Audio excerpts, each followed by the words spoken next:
Now, what is bone resorption? Now, how the bone resorbs? The height and density of an alveolar bone, they're normally maintained by an equilibrium, which is regulated by some local and systemic influences between bone formation and resorption. Now, what happens when resorption exceeds formation? Both bone height and density is reduced.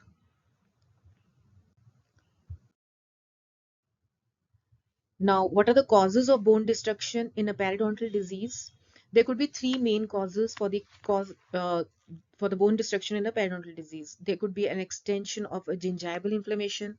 There could be trauma from occlusion. There could be systemic disorders. Now, let us discuss the first factor, bone destruction caused by extension of gingival inflammation. Now, what happens? Periodontitis is always preceded by gingivitis, but not all gingivitis progresses to periodontitis. So this means that if there is a long-standing case of gingivitis, it can progress to periodontitis. This is the most common cause of bone destruction. How? Because now the inflammation, it is going to extend from the marginal gingiva to the supporting tissues. A long-standing inflammation in a marginal gingiva is not going to stay there. It is going to extend into the periodontium in the coming later time into the supporting tissues, which is going to further lead to bone destruction. So, the transition from gingivitis to periodontitis, it is associated with certain changes in the composition of the bacterial plaque. What happens normally, the composition of plaque is cocoid rods, straight rods, right? In gingivitis, it is normally cocoid rods, straight rods, and the cells are plasma cells. But when it progresses to periodontitis, the composition of plaque changes from cocoid rods to motile organisms, straight rods to spirochetes. The plasma cells, they are replaced by polymorphonuclear neutrophils.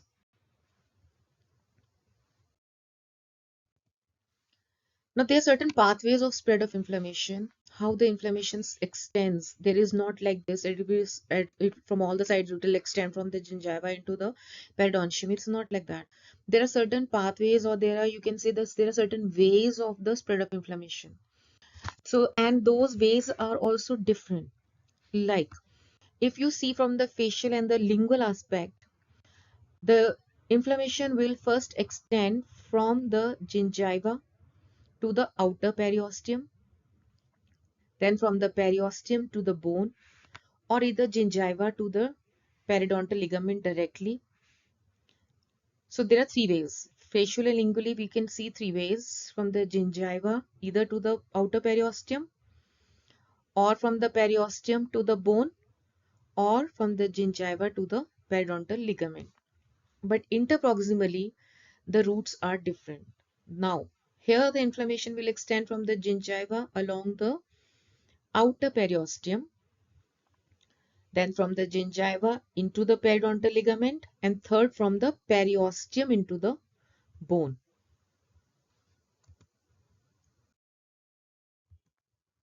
So then now what are the phases of these inflammation? There will be gingival inflammation. They will be sooner replaced by leukocytes, fluid exudates, new blood cells, proliferating fibroblasts. Then there will be increase in osteoclasts, mononuclear cells. Then resorption will proceed from within. Now, there will be a thinning of the bony trabecula, enlargement of marrow spaces. There will be destruction of the bone. There will be reduction of bone height. And later, there will be replacement of the fatty bone marrow with the fibrous type. Then there are certain periods of destruction. Periodontal destruction does not occur continuously. There is not like once it has started, it will keep on continuing and there will be a great destruction occurring. No, it occurs in episodic manner, and that manner is also intermittent. How? Because now the periods of destruction, there are certain periods of inactivity, there are certain periods of destruction. Now, this will result in loss of collagen and alveolar bone. It will result in deepening of the periodontal pocket. followed by an advanced host defense that controls the attack. So what does this mean? The periods of destruction, that periodontal destruction will occur always in an episodic, intermittent manner. There will be certain periods of inactivity and destruction, but when the period of destruction, there will be loss of collagen, alveolar bone, and loss of alveolar bone. This both things will result in deepening of the pocket. Then there will be an advanced host defense also that will control the attack. So this will lead to the period of inactivity. So this will decide that whether destruction will continue or whether there will be an inactive stage. What decides? Advanced host defense. Host defense is an important step. So the mechanism of bone destruction, it is, so we divide it into two. That bone destruction depends upon two factors, bacterial and host mediated. What happens? Bacteria, what does it cause? It causes differentiation of bone progenitor cells into osteoclasts. There are bone progenitor cells which are making bone. Bacteria is acting on those and converting them into osteoclast. So this inhibits the action of osteoblast also. It also inhibits action of osteoblasts, which are bone forming cells. Now, what is host mediated defense doing? It is releasing PGE2, TNF alpha factor, interleukin alpha, interleukin beta, which are protecting the host. Now, there is one factor called radius of action. What does that mean, radius of action? It means that there is a range of effectiveness within which a bacterial plaque can induce loss of bone. There is now bone, there is a range of effectiveness. It means that there is certain area. The bacteria is effective only up to that area to induce the loss of bone. That range of effectiveness is 1.5 to 2.5 mm. Beyond 2.5 mm, there is no effect. So bone resorption factors also may need to be present in the proximity of the bone surface to exert their action. And interproximal, these angular defects can appear in spaces which are wider than 2.5 mm.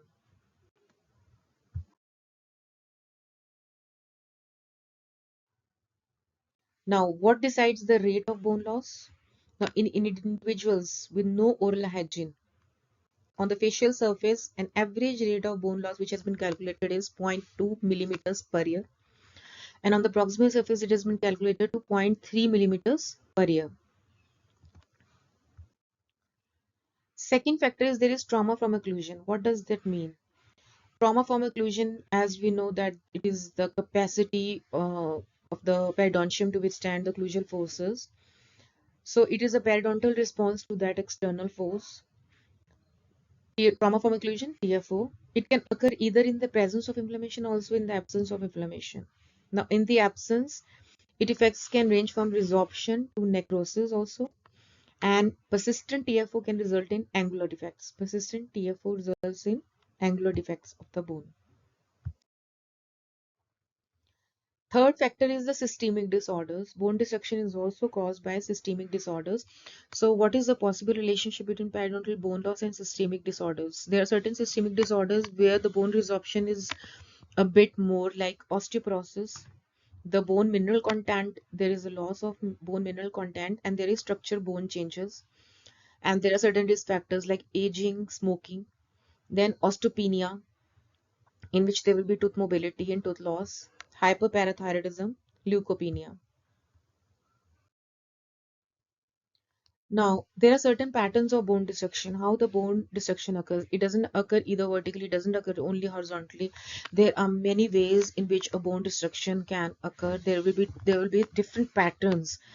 There could be a horizontal bone loss, one stable direction. There could be a vertical bone loss, which will cause angular defects. There could be osseous crater form.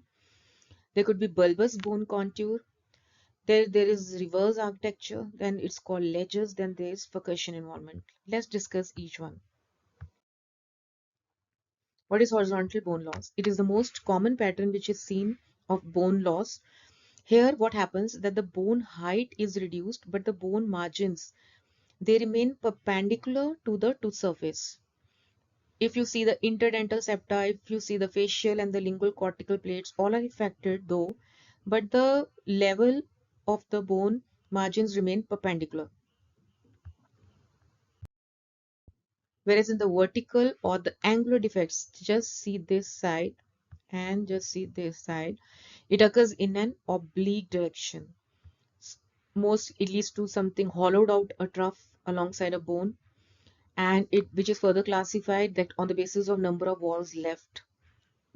We classify this into as one wall defect, two wall defect, three wall defect, or a combined osseous defects. So in the vertical defects, we decide that how many walls are the remaining walls present. So this figure, it shows there is a one wall defect, two wall defect, and a three wall defect. So there we have three bony walls. Here we have two wall defect, and here we have a one wall defect where there is only one wall left, that is the distal wall.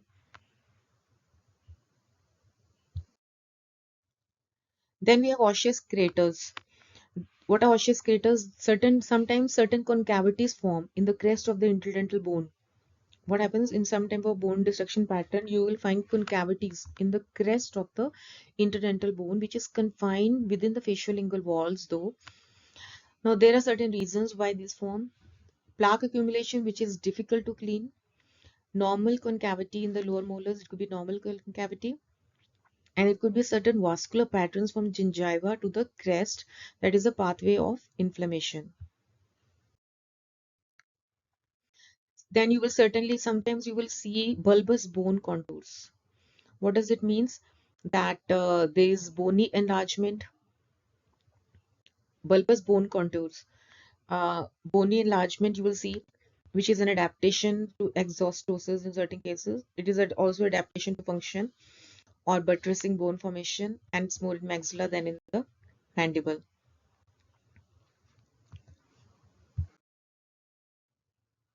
Then we see a reverse architecture in certain cases.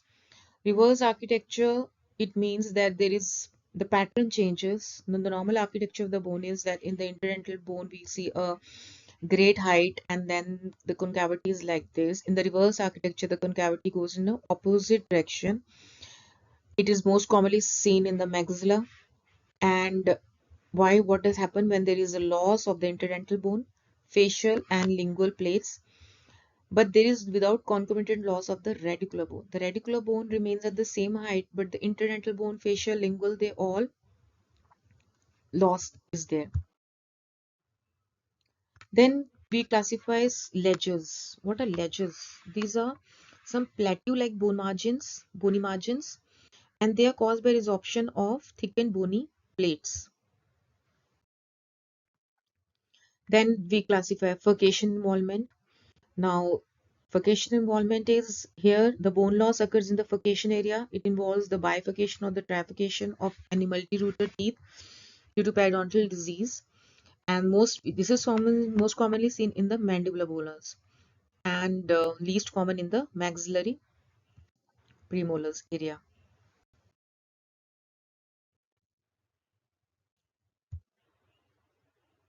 Now, here today we are going to discuss in detail trauma from occlusion. Though we have come to know that there are three factors which cause this bone loss, but today we want to, in this my topic, we want to go in deep that how trauma from occlusion affects the bone loss. What is trauma from occlusion? How do we define? Trauma from occlusion, it is a term which is used to describe pathologic alterations or adaptive changes which develop in the periodontium as a result of undue force produced by the masticatory muscles. So what is trauma from occlusion? These are certain adaptive changes which develop in the periodontium, or you can say some alterations in the periodontium. Why they occur? When there is an undue force produced by the masticatory muscles. For some reason, the masticatory muscles, they are putting more than normal force on the periodontium, and now what the periodontium is not able to tolerate those forces. So the first easiest way for the periodontium to protect itself is that it gets adapted to those forces. How it gets adapted? So it will bring about certain changes in the periodontal ligament and the all areas. So the resultant effect will be the that force is causing some type of alterations. Let us discuss those. And so there is certain time of, we classify that the occlusion has caused a trauma. So what happens? What is the physiological adaptive capacity of the periodontium, and how does it react to those occlusion forces?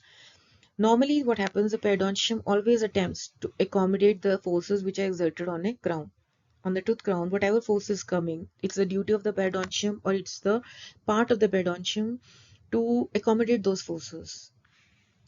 So this is we call the adaptive capacity of a periodontium in a person. But now this adaptive capacity, it varies from person to person, and it could be different in the same person at different times also.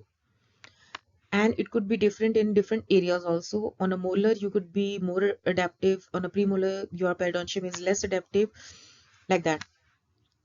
Now, what happened in a case, supposingly occlusal forces, they are exceeding those adaptive or reparative capacity of the periodontium, then a tissue injury will result. Then certainly the periodontium is not going to, the periodontium is only going to stretch itself to a limit, to its inherent capacity limit, which we call as adaptive capacity, or you can say it will try to repair it, reparative capacity. But to a certain extent, if again the occlusal forces, they're crossing those limits, then the periodontium will pass on those forces to the tissues, to the supporting tissues, and now the supporting tissues, there will be an injury in the supporting tissues because the tissues are not going to handle those forces.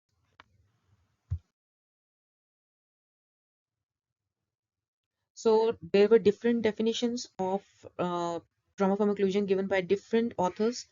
Like Stillman in 1970, what definition he gave of TFO was that it is a condition where injury results to the supporting structures of the teeth by act of bringing the jaws into a closed position.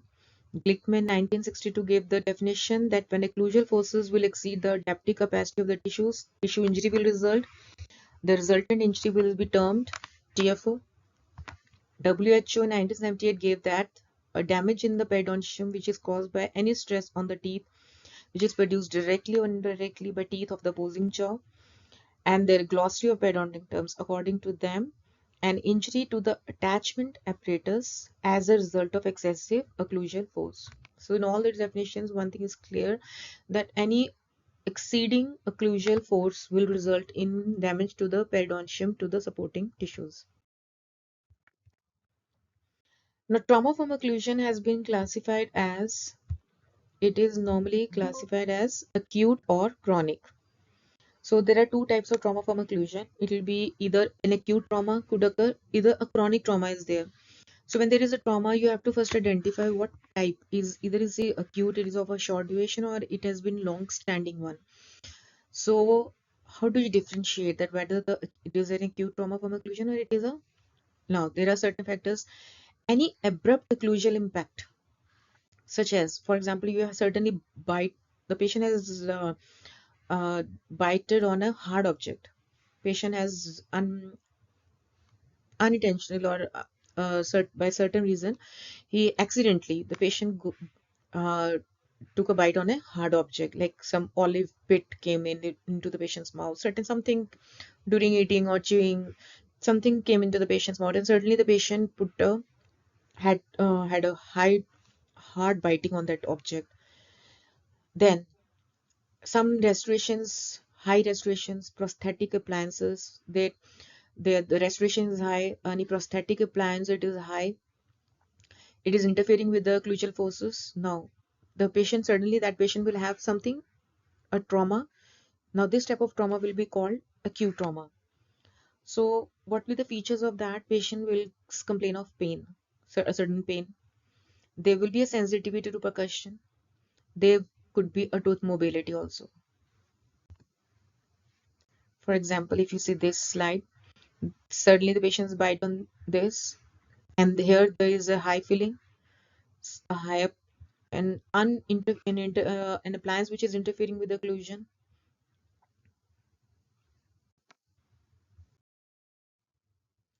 Then there is chronic trauma from occlusion. Now, a chronic trauma from occlusion, it is a gradual change in occlusion. That gradually some changes are occurring in the occlusion, but they are interfering to the periodontium. They are no, in excessive. For example, tooth wear with age, atresion, abrasion, something. They are atresion. For example, atresion is producing an abnormal occlusal pathway. Some teeth had drifted because of some missing teeth. Another teeth has drifted to the another position. That teeth is not properly adapting to the opposite antagonist. There is some interference now in the occlusion. One of the opposing tooth has extruded, or the patient has some parafunction, has developed certain parafunction habits like unnecessarily clenching of the teeth, bruxism. Patient has undergone these changes with age, so there will be start excessive occlusal forces has begun in the patient's mouth, which patient is not able to. Patient is not knowing that.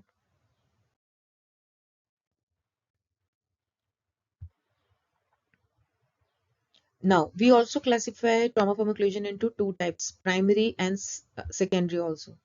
The first classification is either acute or chronic. It means short duration or gradual long duration. Now, there could be a primary trauma from occlusion. They have to also differentiate whether the occlusion, trauma from occlusion is primary or it is secondary. How?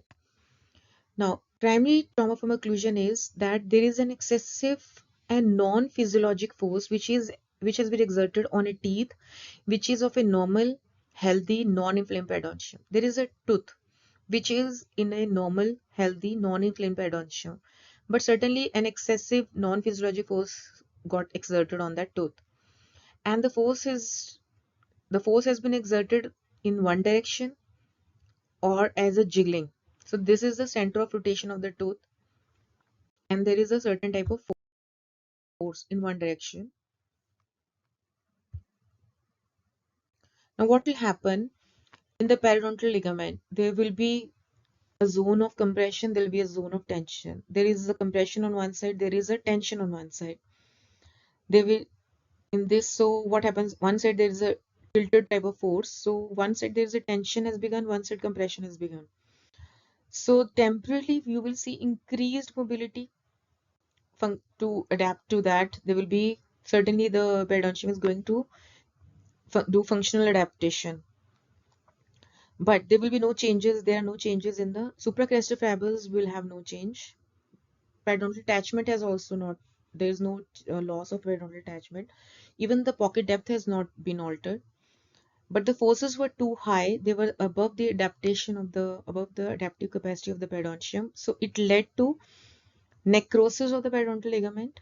It led to root resorption. It led to a shorter root.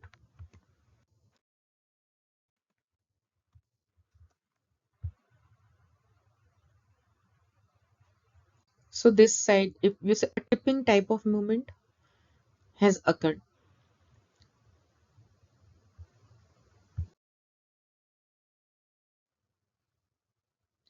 Now, another thing is a secondary trauma from occlusion. Now here, occlusal forces again have caused damage in the periodontium, but this time in a periodontium which already had attachment loss, which we classify as a reduced height, reduced periodontium. A periodontium which has been treated or not treated, but there was originally loss of attachment, and in that type of periodontium, again occlusal forces they caused further damage.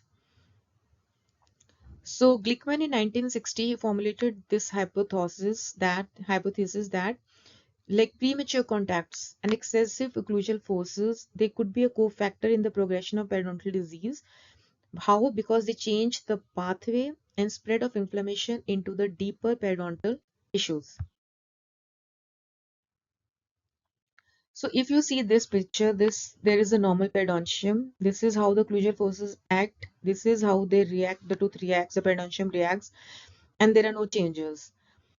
Now, in a healthy periodontium, again the same healthy periodontium with reduced height. The forces again there, but now there are certain changes here, and there are certain changes here. And in advanced bone loss and pocket formation, there is bone loss also, and pocket formation has also started.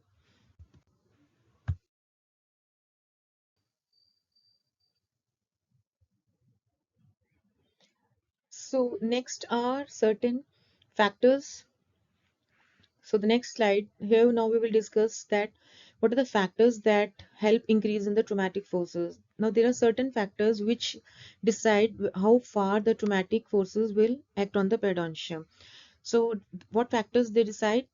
The magnitude, the direction, and the duration. Magnitude.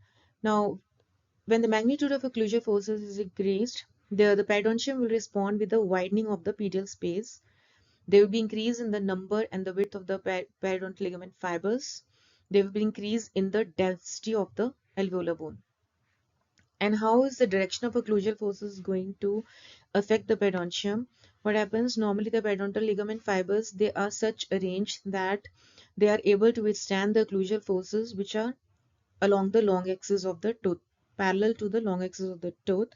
But when there is any change in the direction of occlusal force, it will lead to a change in the orientation of the periodontal ligament fibers. Then duration and the frequency of the occlusal forces. Constant pressure on the bone. What is the duration and the frequency of the occlusal force? Now, a constant pressure on the bone, it is more injurious than intermittent force. If a force on bone is constant, it will be more injurious. If the forces are intermittent, there will be certain less trauma. So the more frequent the application of an intermittent force, the more injurious the force to the periodontium. But again, if the intermittent force has more applications, then again there will be more injury to the periodontium.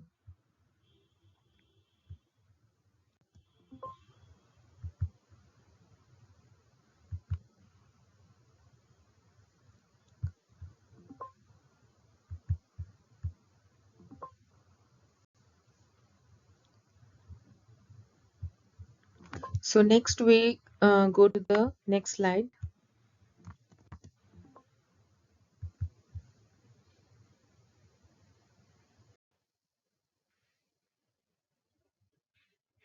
Now, what are the stages of tissue response to increased occlusal forces? Now, how the tissue responds to increased occlusal forces?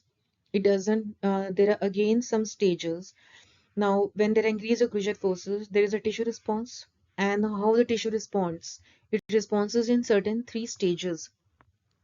First will be the stage of injury. Second, there will be a repair. And third, there will be adaptive remodeling of the periodontium. Let's discuss in detail.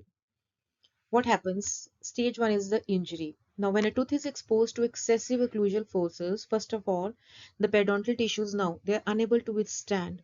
So they will try to distribute while maintaining the stability of the tooth. The periodontium will try hard to distribute those forces, those excessive occlusal forces without affecting the stability of the tooth.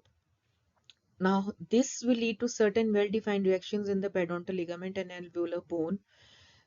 Eventually, this will result in adaptation of those periodontal structures to this altered functional demand. So, for example, when a tooth is subjected to a horizontal force, what will happen? The tooth will either rotate or it will tilt in the direction of the force. This is an example. Then, when there is a horizontal force, which is the tooth is subjected to a horizontal force. Now, what happens in reaction to accommodate that force? Either the tooth rotates or it tilts in the direction of the force. This is a form of injury response to the first response to that excessive occlusal injury. So this will now what happened? There will be this will further what how will it affect? It will result in certain pressure and tension zones within the marginal and apical parts of the periodontium. So there will certain zones get created. There will pressure zone, tension zone on either side of the marginal and apical parts of the periodontium. Second stage, repair. Now, the trauma from occlusion, it will further stimulate increased reparative activity. Now, when the bone gets resorbing by excessive occlusal forces, again the body will attempt to reinforce thin bony trabeculae with the new bone. Again, it will try to put some new bone there, but it will lead to thinning of the bony trabeculae. Now, this attempt to compensate for the lost bone leads to buttressing bone formation. It is an important feature of reparative process and it is mostly seen in the case of a trauma from occlusion. Now, it can occur within The jaw, it is of two types. So what happens that the to compensate the lost bone, the body will attempt to reinforce the thin bony tubercle with the new bone. So the buttressing, this is called buttressing bone formation. Now it could be two types, centrally or peripherally. If it is this formation, buttressing bone formation, is occurring within the jaw, we will call it central buttressing. If it is occurring on the bony surface of the bone, it is called peripheral buttressing, where it is seen usually on the facial and lingual plates of the lower bone. And what does it produces? It produces a shelf-like thickening of the alveolar bone.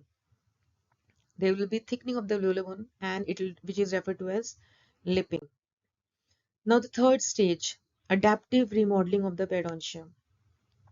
Now what happens if injury will be the periodontium is trying to adapt to that injury. Second, it will try to repair that injury. Again, the occlusal forces, it is not getting reduced, it is again increasing in direction occlusal forces. Now what happens? There will be a remodeling of the periodontium. The periodontium will try to adapt, so that is called adaptive remodeling. What happens now if the process cannot keep pace with the destruction caused by the occlusion? The periodontium in that sense will try to make it remodeled in order to maintain the structural relationship. So it will try to alter itself. So how it tries to alter itself? By thickened periodontal ligament. The PDL will try to widen. It will try to adapt. There will be certain angular defects in the bone, some defects in the bone, because bone is getting resolved from that side and it is getting deposited somewhere else. So the from place there is a loss of bone, there there will be a defect. There will be no pocket formation though, but the tooth will start getting loose because bone loss has started, and there will be increased vascularization on the side where more bone formation is going. Now Glickman, he studied this concept. He claimed that the pathway of the spread of a plaque-associated gingival lesion can be changed if forces of an abnormal magnitude are acting on a contaminated tooth. So he said that if all he further studied this concept that trauma from occlusion is already there. Now another thing, the trauma from occlusion, and there is plaque also there. There is associated gingival inflammation on the same tooth. What will happen then? And there are abnormal forces acting on such a tooth which is already having gingival inflammation, which is already having plaque induced gingival inflammation. In that cases, we can see a certain zone of irritation, we can see a zone of co-destruction. What will that? There will be a zone of irritation where in the marginal and the interdental gingiva. What you see is that the soft tissue of this zone, it is bordered by hard tissue on only one side, and therefore it cannot be affected by the forces of occlusion. The gingival region is the tissue response to products from microbial plaque. There will be a gingival lesion because of plaque. Now the gingival lesion at a non-traumatized tooth propagates in the apical direction by first involving the alveolar bone and later the periodontal ligament. The progression of this lesion results in an horizontal bone destruction. So if there is a normally plaque-induced gingival inflammation, how it travels? It travels like it propagates in the apical direction. First it will involve the alveolar bone, then to the periodontium. So this type of pattern results in a horizontal bone destruction. But what happens in trauma from occlusion? There is a zone of co-destruction. It was claimed that the fiber bundles which separate the zone of co-destruction from the zone of irritation, it can be affected from two directions: from the inflammatory gingival lesion maintained in the zone of irritation, or if trauma-induced changes in the zone of co-destruction. The trauma-induced will lead to a zone of co-destruction. A plaque-induced is a zone of irritation.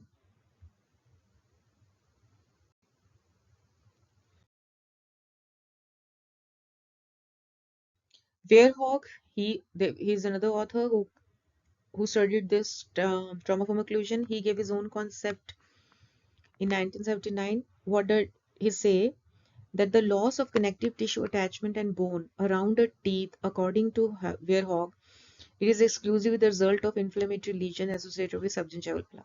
He said that it is the subgingival plaque only which leads to the loss of connective tissue or bone around the tooth. He concluded that angular bony defects or infrabony pockets, they occur when the subgingival plaque of one tooth has reached a more apical level than the plaque on the neighboring tooth, and when the volume of the alveolar bone surrounding the roots is comparatively large.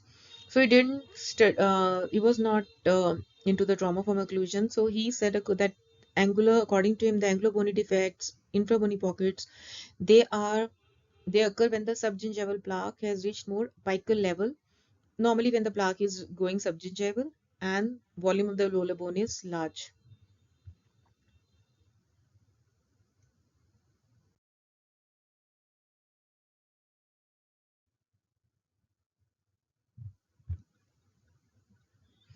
Now let's study what are the clinical features of trauma from occlusion. What do you see in a case with trauma from occlusion?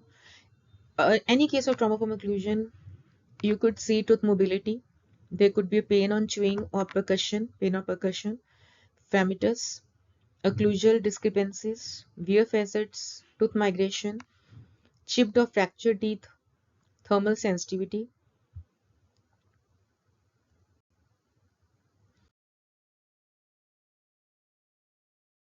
What are the radiographic features of trauma from occlusion? Now, radiographically, a case of trauma from occlusion, what you see, there will be widening of the pedial space. Now, they, if you see these features like increase in the thickness of the lamina dura in the pieces, furcation, and marginal areas, then the tooth is in the injury phase. If you see widening of the pedial space, it is a repair, the tooth is undergoing a repair phase. If there are vertical or angular bone loss combined with marginal inflammation leading to intra-bony pocket formation, the lesion has gone to advanced traumatic stage. Clinically, now how can you diagnose a case of trauma from occlusion? So there are certain test investigations which help to diagnose a case of trauma from occlusion. Let's study first tooth mobility. So a clinical diagnosis of occlusal trauma can only be confirmed where progressive mobility can be identified through a series of repeated measurements over an extended period. So you have to see how in a certain type of period is the tooth mobility increasing. So you can do it by either manual examination, Framingham test, perio test, or using a periodontometer. Or second thing, you will see wear patterns. Like if a case of bruxism, you will see wear facets on occlusal incisal surfaces, which can be seen as shiny, irregular surfaces. Or you see abstractions, which you can really be seen on premolars. It occurs due to excessive lateral forces. There could be thermal sensitivity, muscle hypertonicity, and also you can do a T scan. Now, how is trauma from occlusion affects, how does a case of trauma from occlusion affects implants? Now, an osseo-integrated implant, how does it affect implants? If there is trauma from occlusion and an implant is also being placed, how will it affect? An osseo-integrated implant, it is in direct contact with the bone. There is no pedial space there. Now, the functional load, it enhances osseointegration, but it does not result in bone loss. But occlusal overload, it will affect the osseointegration and it can lead to implant failure. So if there is a case of trauma from if you are placed implant and the opposite antagonist tooth or certain other features are there which are producing excessive occlusal force on that implant, ultimately it will affect the osseointegration of that implant and it will lead to implant failure. Now, what is the treatment of trauma from occlusion? So a goal of any periodontal therapy is to remove the trauma, to reduce that trauma, to maintain the periodontium in comfort and function. So according to ARP, American Academy of Periodontology, 1996, the treatment for TFO should be first to reduce or eliminate tooth mobility, eliminate any occlusal prematurities, fremitus, eliminate parafunctional habits like bruxism, clenching, prevent further tooth migration, and decrease or stabilize radiographic changes. Whatever radiographic changes have been seen, widening of the pedal space due to or other all those changes, you should try to bring them down. Occlusal adjustment. So in certain cases, occlusal adjustment has to be done. Where do we do it? According to the 1989 World Workshop in Periodontics, where we do occlusal adjustments, where you have to use traumatic forces to teeth which exhibit increasing mobility. There is increased mobility of frametus. There is discomfort during occlusal contact or function. So you will do occlusal adjustment there. So what all are the indications for these? First, there you see increased mobility frametus, discomfort during occlusal contact or function, or where you have to achieve a functional relationship and masticatory efficiency, like restorative treatment, orthodontic treatment, orthognathic treatment, jaw trauma. So you have to do occlusal adjustment so that though they do not affect the functional relationship or the masticatory efficiency. Then you can do it as an adjunctive therapy to reduce the damage which has been done from parafunctional habits. You can do it to reshape the teeth which are contributing to soft tissue injury. You can do to adjust the marginal ridge relationships and cusps that are contributing to food impaction. Then splinting. We can do splinting, teeth affected by trauma from occlusion. You can do splinting for those teeth where you can stabilize teeth which have increased mobility, which have not responded to occlusal adjustment and periodontal treatment. Even after doing periodontal treatment, occlusal adjustments, again the teeth is having increased mobility. So you need to splint those teeth. Then teeth with advanced mobility, again which have not responded to occlusal adjustment treatment. When there is interference with normal function and patient comfort also again. Then to facilitate treatment of extremely mobile teeth by splinting them prior to periodontal instrumentation and occlusal adjustment procedures. Then you should prevent the tipping or drifting of teeth and extrusion of unopposed teeth. To stabilize teeth when indicated following orthodontic treatment. To create adequate occlusal stability when you are replacing missing teeth. And you can stabilize teeth following acute trauma also. And you must know now in certain parafunctional habits like bruxism, you should give the patient night guard so that there is no those forces are reduced. Night guard is a thing like this. It has a hard outer layer which is durable, and there is a soft inner layer which rests comfortably against the. So inside is soft, so the teeth it protects the. It is soft to the teeth and gums, but outside it's hard, so the excessive occlusal forces they are not affecting the teeth and the gums. So finally, what we conclude in this presentation is that the main purpose of this presentation is that we should know how trauma from occlusion affects the bone loss. So periodontal structures, basically they depend on the functional occlusal forces to activate the periodontal mechanoreceptors in our neuromuscular physiology of the masticatory system. So any traumatic occlusion on a healthy periodontium, it leads to increased mobility, but it will not lead to attachment loss. But in inflamed periodontal structures, traumatic occlusion, it contributes to further faster spread of the inflammation apically and to more bone loss.